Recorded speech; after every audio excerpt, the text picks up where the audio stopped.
Bien, voy a retroalimentar el taller número 2.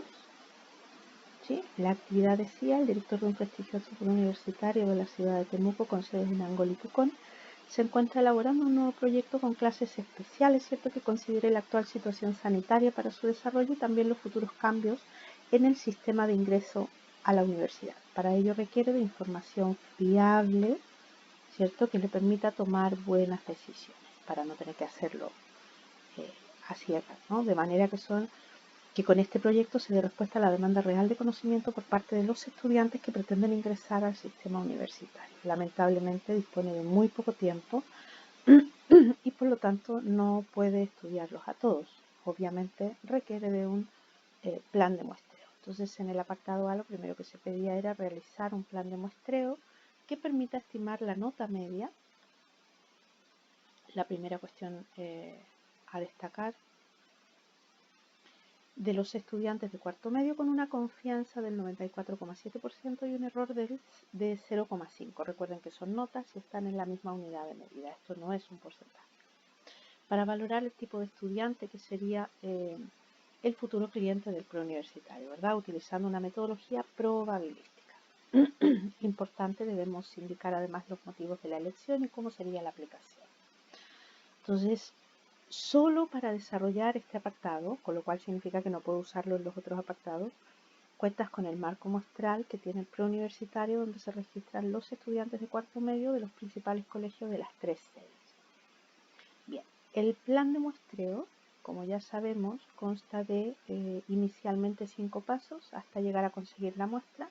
Vamos a pasar por los 5 pasos. Vamos a definir primero la población. Claramente la población a estudiar eran los estudiantes de los principales colegios de las 3 sedes que requerían preuniversitario, ¿cierto?, que en el fondo corresponde al marco muestral. La unidad y el elemento son los estudiantes. El alcance, las 3 sedes, no llega a más que eso. Y el tiempo, como debe ser muy rápido, un mes y ojalá fuera menos, ¿no?, por ejemplo. El segundo paso indica si tenemos un marco muestral, especificar cuál es. Claro que lo tenemos, y sería el listado de los estudiantes de las 3 sedes que ya nos han dado. El tercer punto indica determinar el tamaño de la muestra, y aquí es donde debemos especificar el tipo de muestreo. Claramente lo que vamos a usar es un muestreo estratificado, dada la heterogeneidad de la población, y la fijación tendremos que definirla en función de la información que recopilemos de la población a través de la muestra piloto. Entonces comenzaremos con la muestra piloto. Si vamos valorando un 3 o un 5%, no es viable todavía, son tamaños muy pequeños. Deberíamos considerar, como mínimo dijimos, 25 unidades, ¿sí? Si alguien ha considerado menos, igualmente estará bien. Estoy haciéndolo lo más real posible. Entonces, si fueran 25, que es una opción, no es que sea exactamente esa la que deba ser. Si alguien tomó una muestra más pequeña, igualmente estará bien. A partir de allí, entonces, podemos calcular los pesos de cada uno de los estratos y de esa manera repercutirlos a la muestra piloto, ¿verdad? Eso significa que para el estrato 1, de estos 25, 7 serán del estrato 1, 12 del estrato 2 y 8 del estrato 3, repartidos según el peso de cada estrato. Ahí está la selección aleatoria, ¿cierto?, a través de la función de la calculadora, y cada individuo está con sus respectivas notas. De allí hemos obtenido las desviaciones típicas, ¿sí?, para cada uno de ellos, que en el fondo las vamos a necesitar luego como información de base, ¿verdad? Ahora, dado que las desviaciones, tenemos una que es bastante distinta a las demás, sobrepasa el 30% del que hemos hablado, entonces lo recomendable sería utilizar una fijación de Neyman. Con todos estos elementos vamos al nivel de confianza especificado, ¿cierto? Alfa sería en este caso 0,053, ¿cierto?, ya que 1 menos alfa es 0,947, y alfa medio sería 0,0265. Por lo tanto, si vamos a la tabla T con los 24 grados de libertad, ¿cierto?, dado que la muestra piloto fue de 25, la T va a n-1, por lo tanto con alfa medios y los 24 grados de libertad nos da un valor t de 2,035. Con ello más el error ya podemos aplicar la fórmula para la determinación del tamaño de muestra. N sub 0, ¿cierto? Para el caso del muestreo estratificado. Y luego N, la fijación de Neyman la tenemos aquí. Luego necesitamos lo primero el coeficiente de afijación.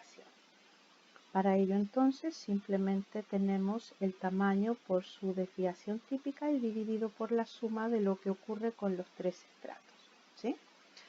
Si hacemos los procesos, cada uno de los coeficientes de afijación nos dará de esta manera. Con ello entonces ya podemos reemplazar en nuestra fórmula.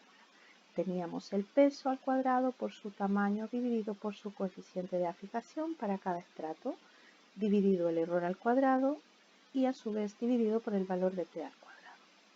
Eso nos da un valor de 1054,606 que reemplazando en el N0 aquí en la fórmula de N tenemos que el tamaño de muestra óptimo como mínimo debería ser de 151 estudiantes.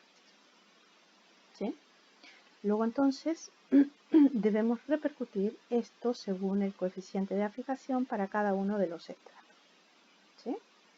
Y allí terminaría nuestro punto 3, que es la selección del tamaño de muestra. ¿De acuerdo? Es decir, necesito del estrato 1 29 individuos, del estrato 2 89 y del estrato 3 35. Esto es en términos reales. El punto 4 nos dice que debemos especificar el tipo de muestreo que vamos a aplicar y cómo sería. En este caso ya hemos dicho, es un muestreo estratificado y dentro de cada estrato aplicaremos un muestreo aleatorio simple dado que no hay una estructura ni un orden aparente en el marco muestral. Si descubriéramos que hay alguna estructura, un ordenamiento, pues aplicaríamos un muestreo sistemático que podría asegurarnos mayor aleatoriedad. ¿De acuerdo? Ahora, dado que tenemos el marco, es cuestión de seleccionar a los individuos y sus respectivas, en este caso, notas, ¿verdad? Y la otra variable que teníamos era las horas de televisión que venían.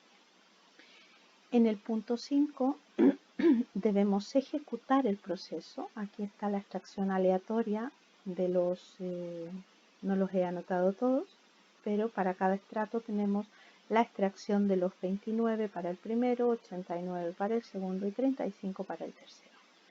Y finalmente en el punto 6 deberíamos dar lo que se nos pedía, que era la estimación de la nota media por estrato. Si ejecutamos el proceso de cálculo del promedio, el estrato 1 nos da un 6,3, el estrato 2 un 5,6 y el estrato 3 un 5,2. Esas serían las estimaciones que necesitamos, ¿verdad?, entregar al gerente del preuniversitario para que pueda tomar decisiones, ¿de acuerdo? Es decir, en el primer estrato, que era Temuco, aparentemente el rendimiento de los estudiantes es bastante más alto que en las otras dos sedes en este caso. ¿De acuerdo? Con eso terminaríamos nuestro apartado A. En el apartado B se nos pedía sugerir una metodología no probabilística alternativa, ¿cierto? En la que, al igual que en el caso anterior, solo para desarrollar este apartado contábamos con unas proporcionalidades por sede. Entonces debería quedar más o menos claro que dado que no tenemos más información, no sabemos el tamaño de la población, no sabemos sus características más que esta proporcionalidad que se nos da, por lo tanto estamos en la situación de una población infinita y volvemos a las fórmulas que hemos usado en estadística 1. Dado que tampoco se nos dan niveles de confianza, márgenes de error, ni tampoco las estimaciones que debemos requerir, vamos a suponer que vamos a estimar proporciones, ¿cierto?, con un nivel de confianza del 95% y un 5% de error, lo que nos lleva, ¿verdad?, a la fórmula que ya hemos visto antes en estadística 1, suponiendo varianza máxima, ¿cierto?, para el nivel de confianza del 95%, Z sería 1,96. La varianza máxima supone que P y Q, es decir, la proporción de éxitos y fracasos, es igual a 0,5 y el error que hemos supuesto del 5%, lo que nos da un tamaño de muestra óptimo mínimo de 385. Ahora, La metodología de muestreo más adecuada, no probabilística en este caso, debería ser un muestreo por cuotas, ¿verdad? Dada la heterogeneidad de la población, independientemente de que no tengamos mayor información, pero tenemos la proporcionalidad que puede permitirnos seleccionar las cuotas, ¿verdad? Entonces, con este tamaño de muestra podemos repercutir las cuotas para cada una, en este caso, de las sedes, ¿no? Y por lo tanto, a partir de la selección de 289 individuos en Temuco, podría ser proporcionalmente a la participación de los distintos colegios, ¿cierto? Esa es información que se puede conseguir y podríamos asignar cuotas también por colegio, ¿verdad? Según esa proporcionalidad, tanto en Temuco como Angol y como Pucón. Finalmente, con esa selección de individuos, ¿cierto? Podríamos hacer las estimaciones que se nos piden.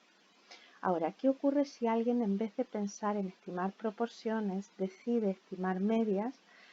Tendríamos un problema, básicamente porque para estimar medias la fórmula nos obliga a tener una varianza muestral que debería ser seleccionada a través de una muestra piloto. Entonces deberíamos recurrir a hacer una muestra piloto con todas las características, ¿cierto?, de población infinita. Podemos repercutir las cuotas que tenemos asignadas por, en este caso por sede, ¿cierto? Y a partir de allí, de la muestra, podemos obtener una estimación de la varianza y con esto finalmente seleccionar el tamaño de muestra óptima. Pero recuerden que no podemos asignar varianza máxima cuando estamos trabajando con promedios, porque la unidad de medida ya no es un porcentaje, sino que es según la variable que estemos estudiando. ¿De acuerdo? Finalmente, en el apartado C se nos pedía una opinión grupal de cuál de las dos metodologías sería la más adecuada. Aquí lo lógico era que si teníamos el marco muestral sería muchísimo más adecuado el muestreo probabilístico, y en caso de no tenerlo, la alternativa correcta sería el muestreo por cuotas. ¿Qué es lo real? Lo real es que no tengamos la información de la población y probablemente lo más adecuado sería aplicar un muestreo por cuotas muy bien explicitado, muy bien estructurado, de manera que nos permita conseguir información prácticamente igual a la conseguida con un muestreo estratificado.